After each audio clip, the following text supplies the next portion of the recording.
books with me. I also didn't put nails on because I love the way that natural nails sound with books.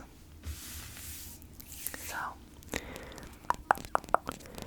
there will be all the book triggers in this video: tapping, tracing, scratching, reading, unintelligible whispers, page turning, all the good stuff. So I hope you can sit back, relax, and enjoy the video.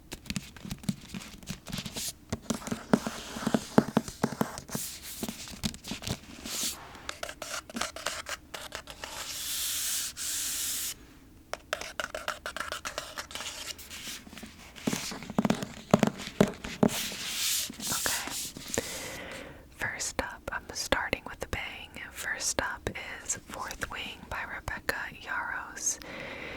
This book has an absolute chokehold on everyone right now.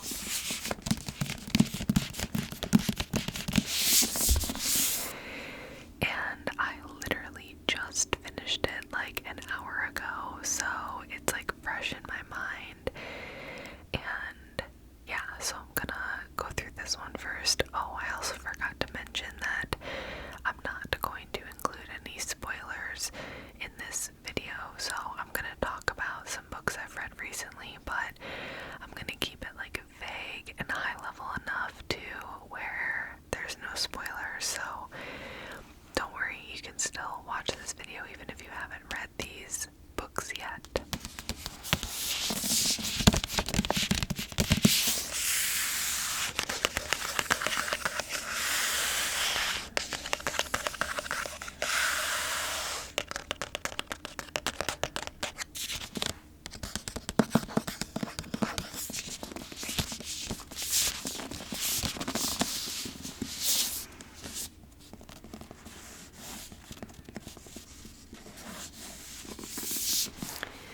So right on the cover it says, "The most brutally addictive fantasy I've read in a decade." And that was by Tracy Wolff, a New York Times bestselling author, who said that.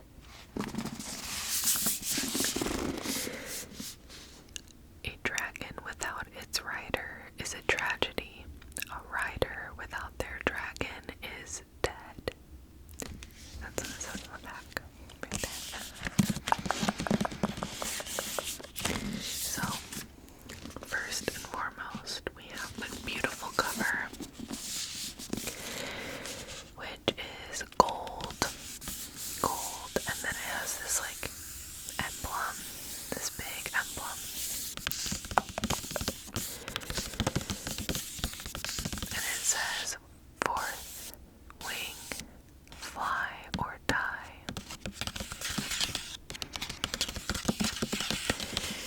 Then it has a black dragon right here and another dragon right here. It's a gold color. And this is a very intricate little design, so there are clouds,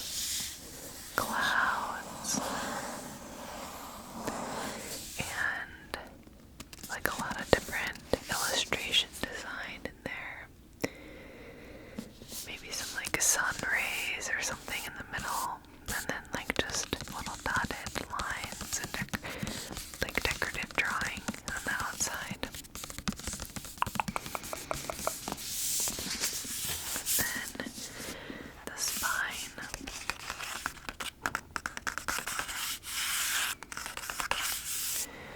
It says Rebecca Yarros, Fourth Wing, and it just kind of, the illustration continues from there. There's a dragon.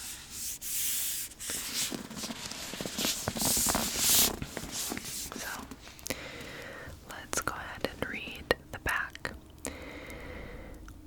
Anyone else feel like changing their mind? Zayden shouts, scanning the remaining row of cadets with the same shrewd gaze of the navy blue dragon behind him.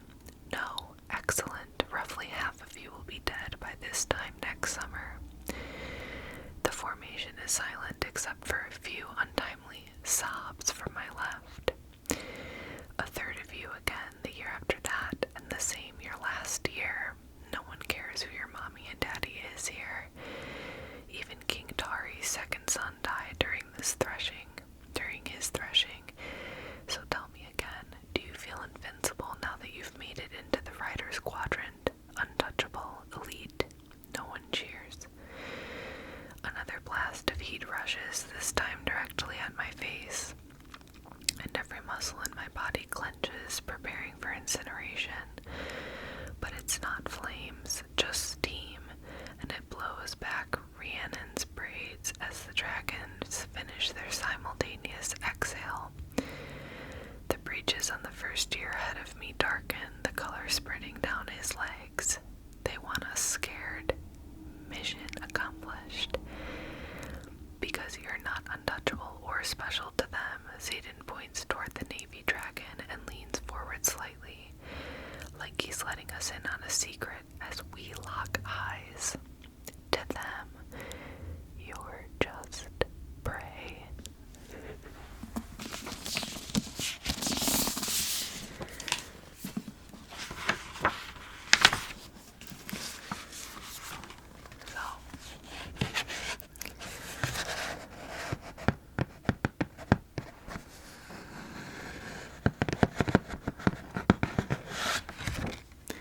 Basically,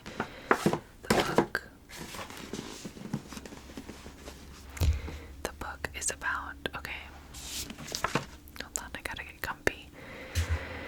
The book is about a girl named Violet who wanted to always be in the scribe quadrant where she would, like, just be with books and history, and they were like the writers and the history keepers in this universe. But her mother is the commanding general, and she's like really vicious and kind of like mean and weird, and she forced Violet to actually go into the Dragon Riders instead of the Scribe Quadrant. But she's like really small and brittle, and like her body is really tiny and kind of weak, and dragons like bond to the riders, but dragons don't like weak people, so like basically she's at a huge disadvantage. And then there's this guy named Zayden Ryerson who is powerful and ruthless. He's a wing leader in the Riders Quadrant, and so she like has all these enemies, and like she's at this huge disadvantage because she's really weak. And the Riders Quadrant is like really savage, like people just kill each other and die, like even though they're students. It's kind of like a cultural norm that like you can kill another one if they're like weaker than you, so it's kind of like political, and like there's a lot that goes on. But basically it says friends, enemies, lovers, everyone at Basketh War College has an agenda, because once you enter, there are only two ways out: graduate or die. But when you take the cover off, it is black.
sex scenes are like very graphic and like very detailed, and so it's definitely meant for adults, but like that was kind of weird to me.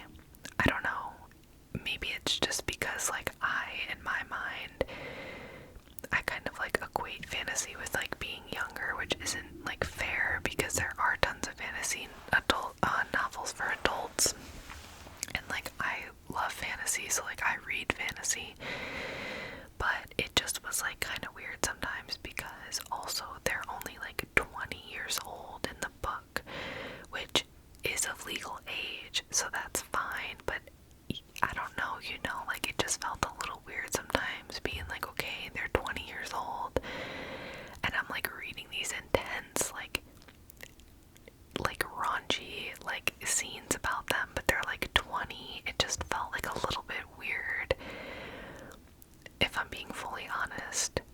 But my other issue with the book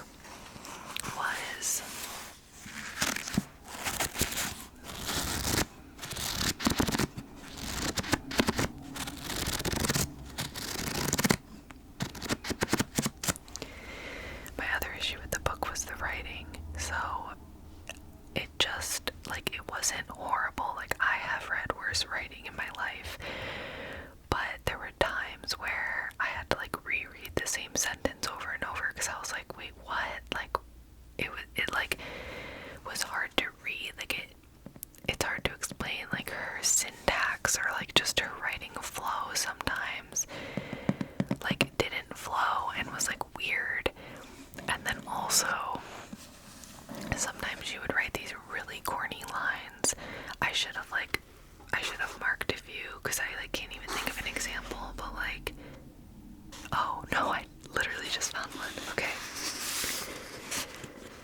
so like one character is like interacting with another character, okay, and it's like talking about them and they're talking, and then it says, my whole head tingles. Gods, is there any part of my body that doesn't physically react to the sight of him? So like she has these like little like lines where it'll be like the internal like dialogue of a character, but it's like really fucking corny, and I'm like, what? Or it'll be like, could he be any more attractive? Or like, well, this is gonna be fun. You know what I mean? It's just like these weird breaks in the narration or in the dialogue or in the action where it'll be like the character like thinking something. It just comes off like really weird and corny, and so that was my pet peeve, like even more than the like confusing sentences. That was the worst part to me because it just immediately takes me out of the book because I'm like, this is so corny. And that happened like kind of throughout the whole book, but it wasn't so much to where like I couldn't enjoy it. Like I still finished it, I still enjoyed it, I'm still gonna read the second book. It was just like, for me, this is the kind of book where I like enjoyed it because it captivated me and it was like an interest, like it was a fun fantasy story, but it wasn't like, oh my god, this changed my life and this is the best writing ever.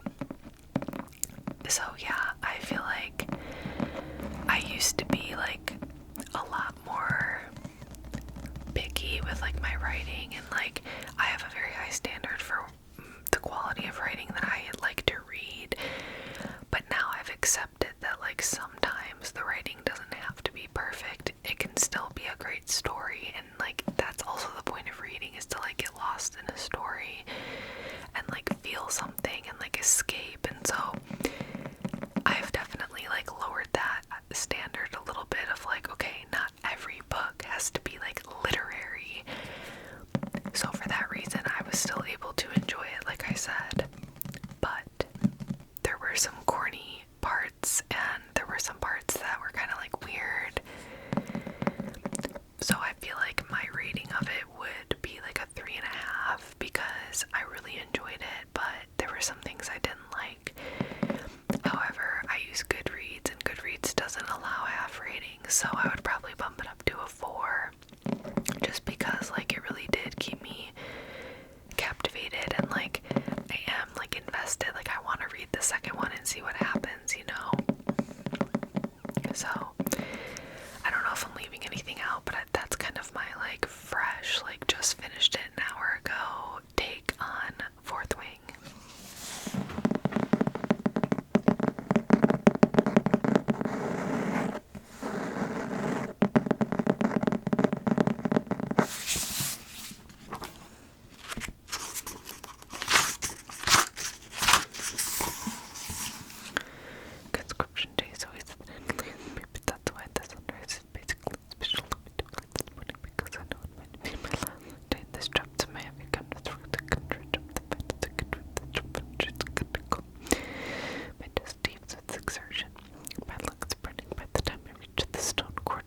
because like I got busy with planning my wedding, and it also didn't really like grip me in right away. But my friend recommended it to me, so she'd always be like, I can't believe you didn't read that yet. Like she like recommended it to me to read, and so she kind of gave me some shit for like not reading it, and then I was like, okay, I do want to read it because also I feel like it's pretty popular right now. So I finally read it.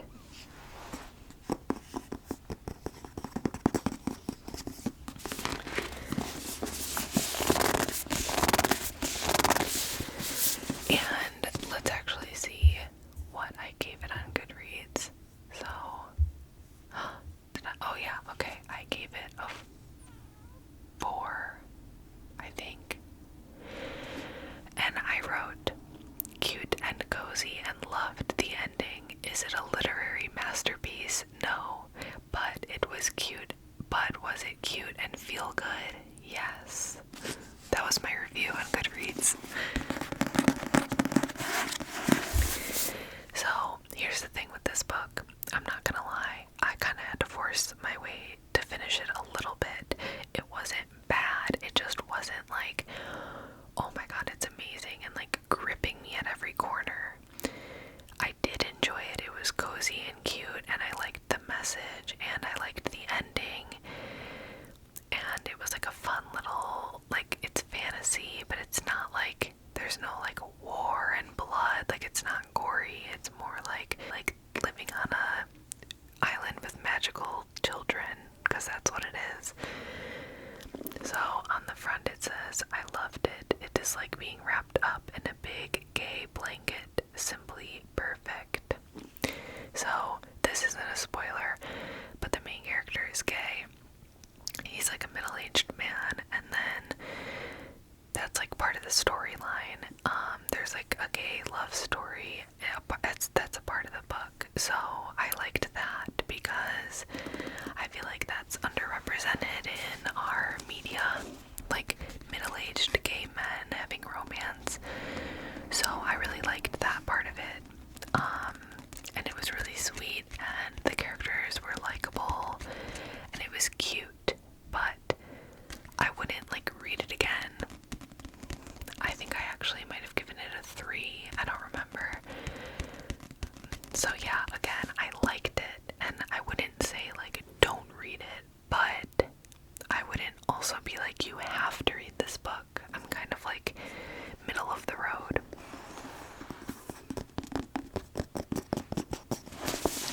So the cover says the house in the Cerulean Sea, and it's like this like island peninsula that's jutting out over the ocean with a beautiful yellow, pink, purple, and blue sky.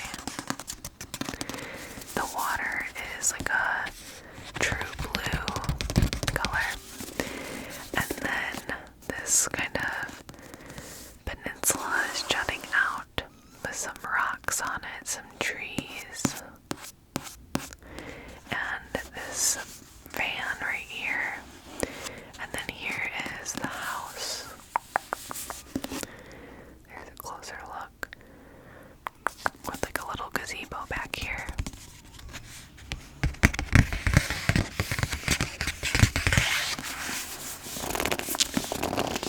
And then kind of continues onto the spine and has like the little house there.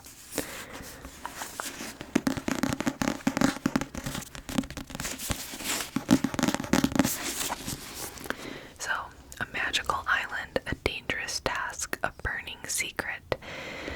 Linus Baker is a by-the-book caseworker in the department in charge of magical youth. At 40, he lives in a tiny house with a devious cat and his old records for company. But his quiet life is about to change. Linus is summoned by extremely upper management and given a curious and highly classified assignment.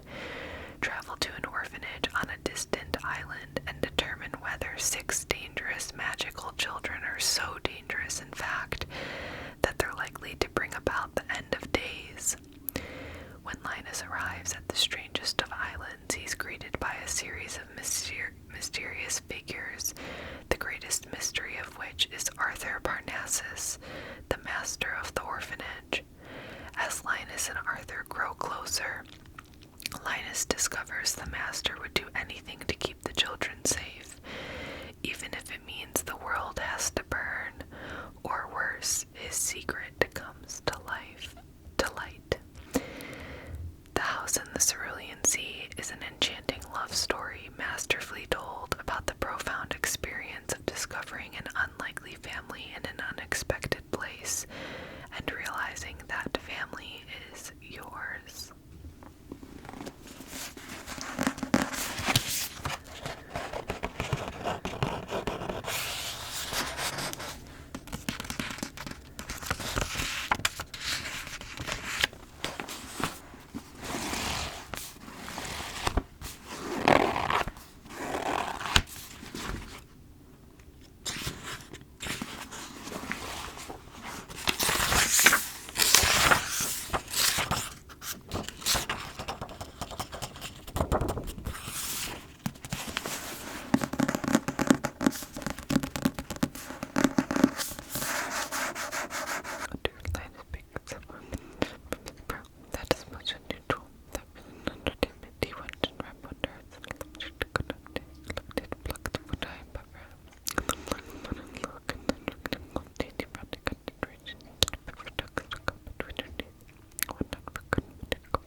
This is the third book, The Stranger Upstairs by Lisa M. Matlin.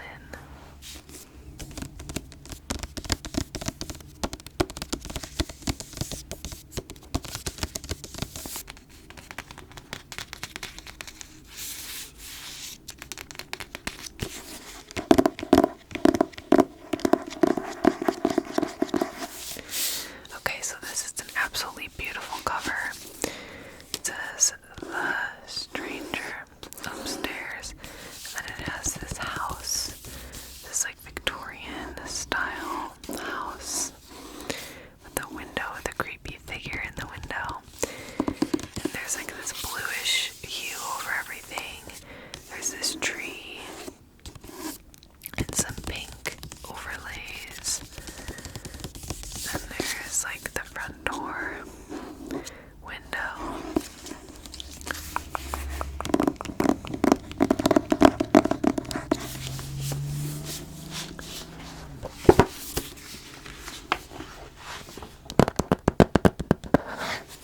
So let's read the inside cover. Most people wouldn't buy an infamous murder house to renovate for fun, but Sarah Slade is not most people. A therapist and self-help writer with all the answers, Sarah has just bought a gorgeous Victorian in the community of her dreams. Turns out you can get a killer deal on a house where someone was murdered. Plus, renovating Blackwood House makes for great blog content and a potent distraction from her failing marriage. Good thing nobody knows that Sarah's past is as tainted as the blood stain on her bedroom floor. But the renovations are fast becoming a nightmare. Sarah imagined custom avocado wallpaper, massive profits, and an appreciative husband who would want to share her bed again. Instead, the neighbors hate her guts, and her husband still sleeps on the couch. And though the builders attempt to cover up Blackwood's horrifying past, a series of bizarre accidents, threatening notes, and unexplained footsteps in the attic only confirm for Sarah what the rest of the town already knows.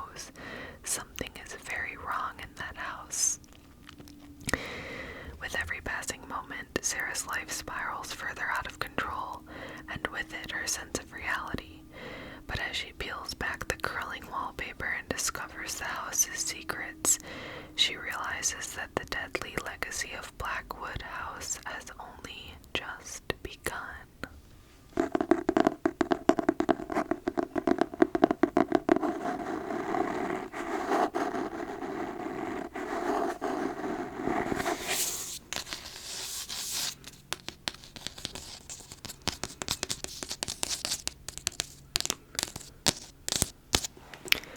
So it's navy blue on the inside.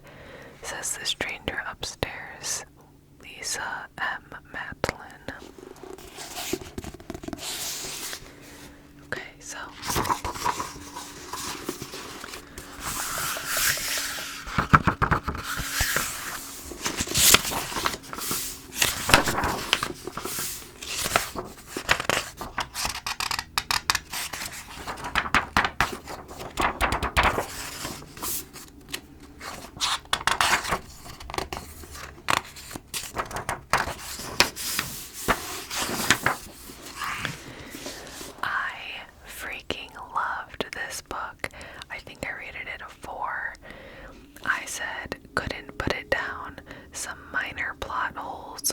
pacing issues, but overall really enjoyed it and loved the ending. Perfect spooky read.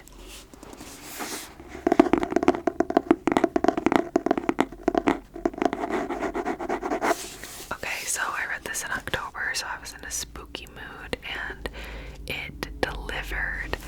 I don't know what it was about this book, because again, it wasn't like a life-changing like American literature novel. Like, it wasn't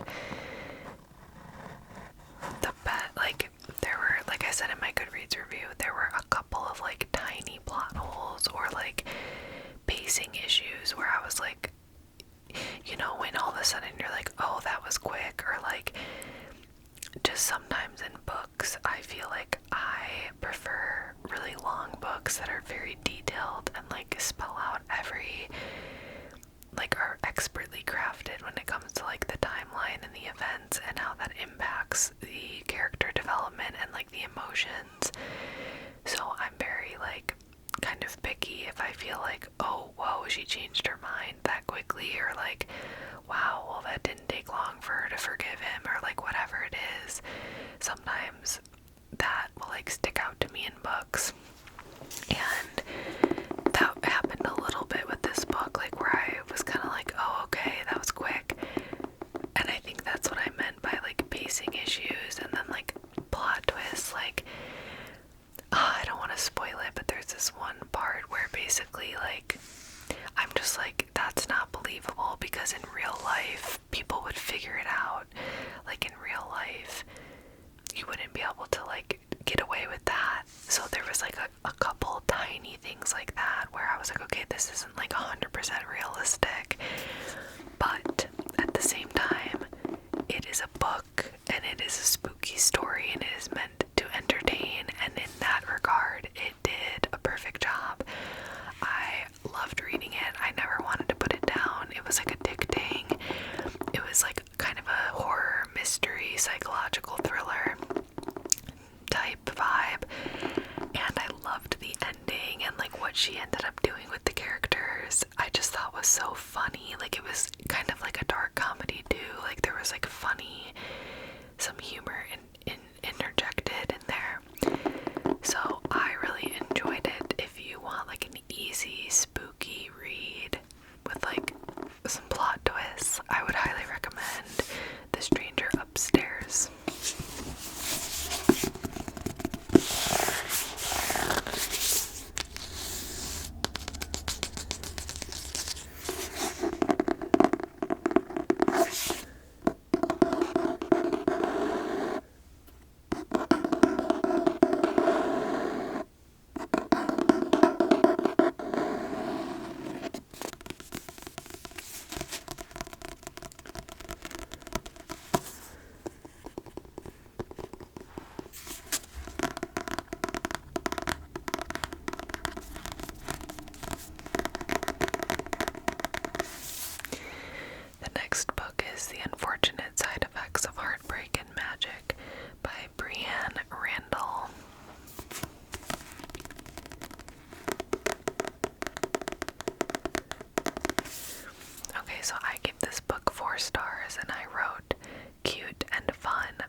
technically deserves a 3 based on the strength of the plot, but my heart wanted to give it a 4 because I just enjoyed my time reading it, you know?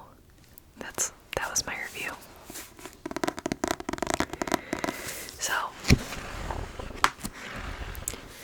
that review pretty much explained my feelings. I loved it. I loved reading it.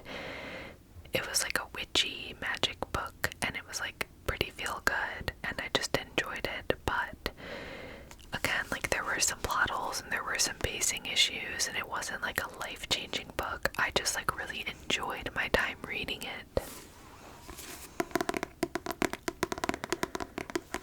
So, Sadie Revelair has always believed that the curse of 4 heartbreaks that accompanies her magic would be worth the price.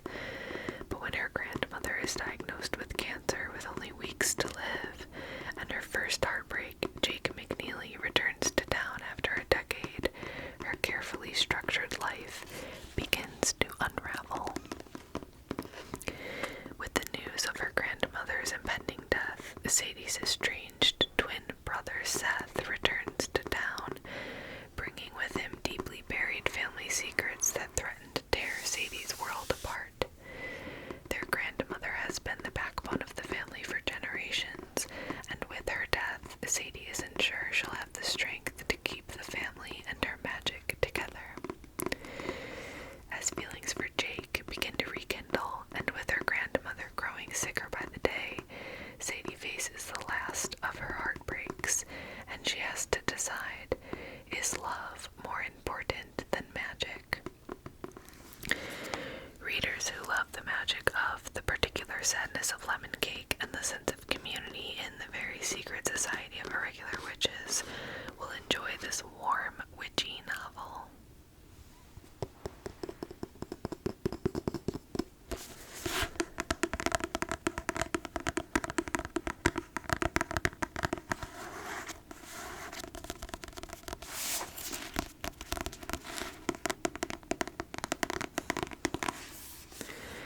It's a beautiful cover. I love this cover. The unfortunate side effects of heartbreak and magic. Just like a beautiful blue color with like a different toned blue, flower details in the back. These bright yellow gold little dots of magic sparkles all throughout. And then the yellow gold teacup with some little streams of steam coming out.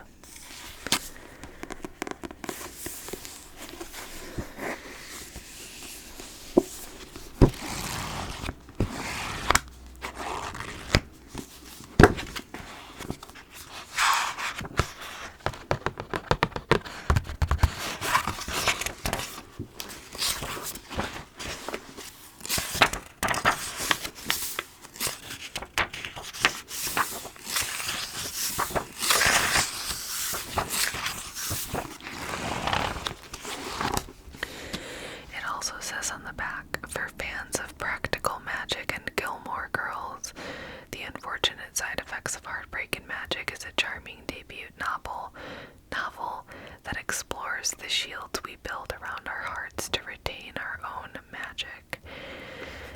I actually just watched Practical Magic for the first time this October, and I've never seen Gilmore Girls, but I know like about it, like I know what it's about, I know the vibe. It's like very autumny, and like I've watched some clips basically on YouTube and on the internet, but I've never like seen the show. So I don't know, if you like those two things you might like this book. It was like witchy, it wasn't as dark as Practical Magic in my opinion. Like I guess there was some darkness to it, but I was shocked at how dark and intense Practical Magic was when I saw it. So I don't know, it didn't feel that like dark to me, but I guess it was because there was like death and stuff, so maybe it is comparable.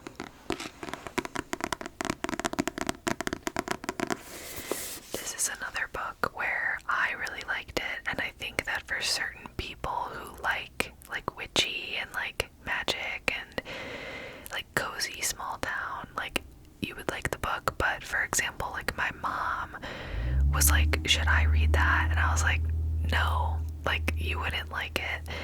So it's not like a life-changing book that I think everyone in the world has to read, but I did really enjoy it. And I think if you enjoy that kind of stuff, then you would like it. It was also like a really easy read.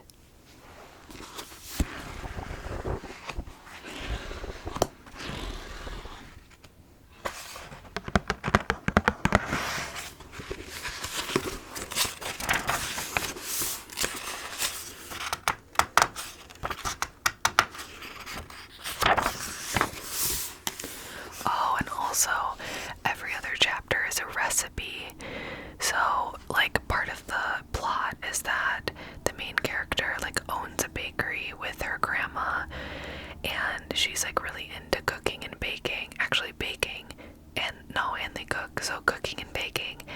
And she like, her magic is like, it's not the kind of magic that you see in other stuff where like they can like do crazy things. It's more so like her magic manifests into cooking. So she can like make a muffin, for example, that like makes you tell the truth, and then if she gives you the muffin, you don't know it, but all of a sudden you like tell the truth. So it's almost like she controls, like through elixirs and herbs and like cooking stuff, she can like make you feel happy or make you forget like a memory or whatever if you like eat the stuff that she bakes. So it's kind of like a chill, like understated type of magic, which was different for me because I'm used to like the more intense kind of magic in like movies and books, and it wasn't really like that. It was more of like a mind, body, earth, energy, like type magic, if that makes sense. Like she had a garden in the book, and like her garden was like everything to her because that's where she would grow her like magic herbs that then she would use. So yeah, if that makes sense.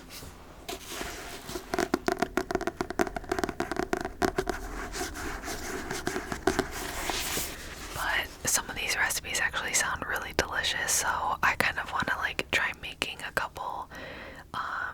I don't know where the author got the recipes, but that's like part of the storyline.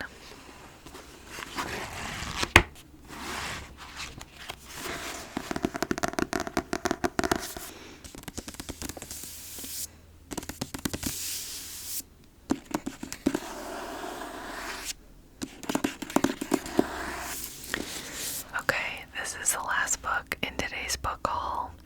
Long Live the Pumpkin Queen by Shea, Ernshaw.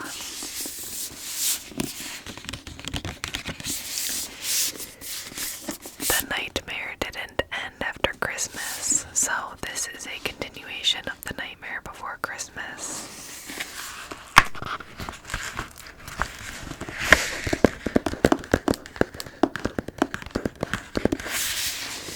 Which I didn't even know existed, and I love The Nightmare Before Christmas. It's like my favorite movie ever. I had no idea this even existed, and I was just like shopping at Target in October, and I was like, let me just like check out the books. But normally I try to like rent my books with the library, so yeah, sometimes, I don't know, I try not to like accumulate too many books because I already have so many, and we live in an apartment. There's not a ton of room for them. Anyways, I saw this at Target, and it literally stopped me in my tracks, and I was like, what? And so basically it's like fan fiction, but like got published and is endorsed by Disney and Tim Burton, because it has the little Disney Tim Burton's The Nightmare Before Christmas at the top. So I'm like, I don't know how this came about, if like Disney approached this woman or if she pitched it to Disney. Like, I don't really know how that stuff works when it's like tied to a like entity or a franchise like that of like The Nightmare Before Christmas, because it's such an iconic Disney movie. So anyways, I don't know how this came to be, but exists.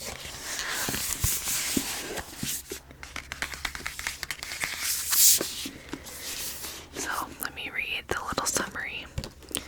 Okay. Jack and Sally are truly meant to be, or are they?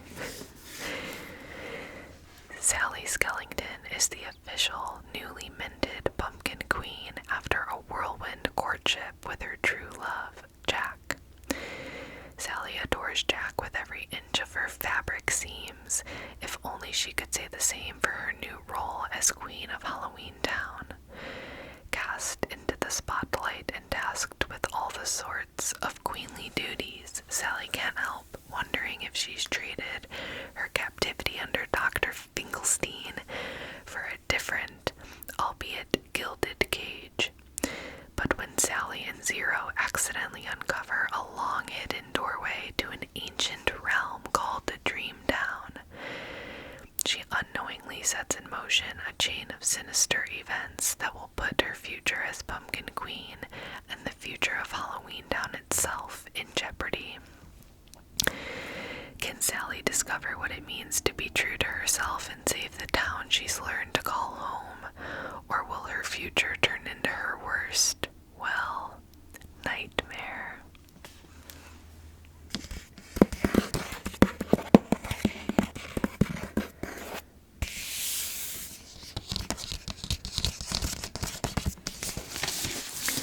I gave this book a 5 stars. I said, yes, loved this continuation of the Nightmare Before Christmas universe and the way the author did it through Blank and Sally being the lead, because I don't want to spoil it. I will say the Blank part kind of came out of nowhere and felt not really believable, but I'm willing to let it slide. Okay, so I don't want to spoil, but basically I loved this book and I thought that it was a great continuation of Nightmare Before Christmas. And again, I can't say exactly why, but if you read it, the way the author did it, I loved and I thought was wonderful, and I could actually see when I pictured the movie The Nightmare Before Christmas and that universe and that how things happen, I could see this actually happening. There was one detail that again I can't say, but where to me it kind of was forced for the story and did not feel believable. So that was the only part that kind of annoyed me, was because I was like, wait, what? Where did that come from? You could tell that she just needed a way to make it all make sense and kind of tie it all together and bring the story home. But I just didn't like it because it just felt kind of crazy and what? But for the most part, I absolutely adored the book. This was an instance where I gave it a 5, even though it probably didn't deserve a 5. But I just loved it so much, and I love this universe, and I love Jack and Sally, and I love Nightmare Before Christmas. And so for me, I was like, okay, it's a 5 because I just loved it and it was great.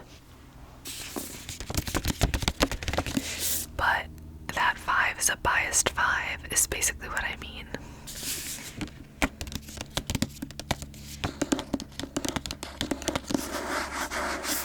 So this cover, long live the Pumpkin Queen.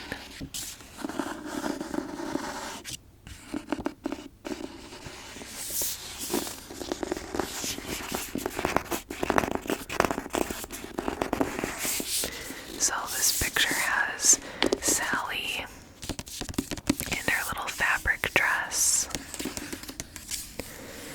her stitched little body and her red hair, her crown. She's on a throne that looks like a grave. There's a little skeleton back here, and the little swirly mountaintop where her and Jack first kissed. And then it's just very detailed and beautiful.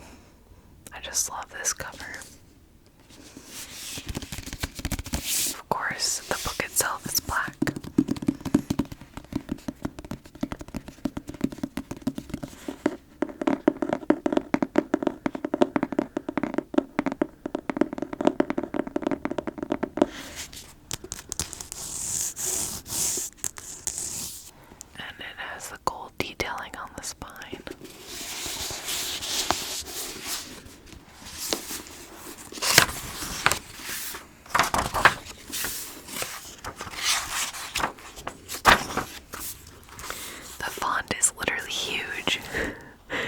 Like, it was very easy. I think I read it in like 2 days. At the crisp, inky hour of midnight, Jack and I are married atop Spiral Hill in the Death's Door Cemetery. Wind stirs the bone-dry leaves, and Jack takes my soft ragdoll hands in his. The coolness of his fingers calming the flutter rippling across my stitched seams.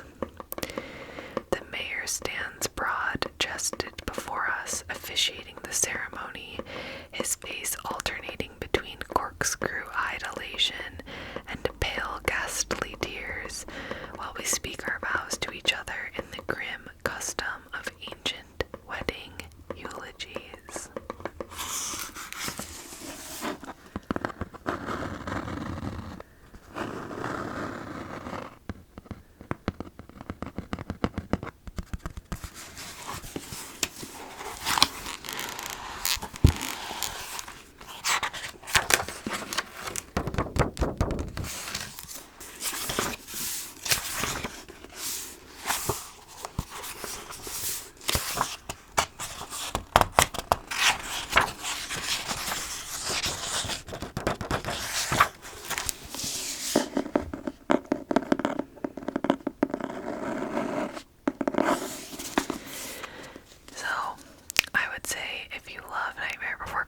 You should for sure read it.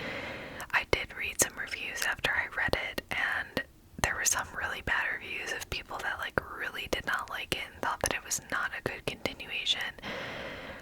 I disagree, and I've tried to start doing this thing where I've tried to, after I read a book, just come up with my opinion, write my review, give it my rating before looking at others, and then after I come up with my true opinion, then I can look at the reviews, because sometimes with books, I'll be like so into it and think it was great, and then I start reading the reviews and I'm like, oh, I guess they're right. Oh, I guess that was weird. Oh, I guess that was bad.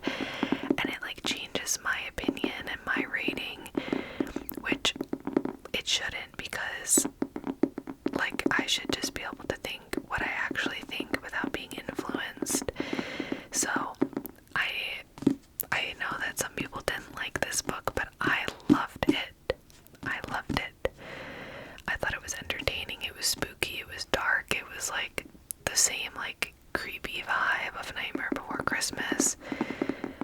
And I enjoyed it, and I feel like because I've seen the movie so many times, I had such a crisp vision in my head as I was reading this. Like I could picture everything, and it just felt like, you know, when you read a book, you're kind of making up the universe in your head of what you think it looks like.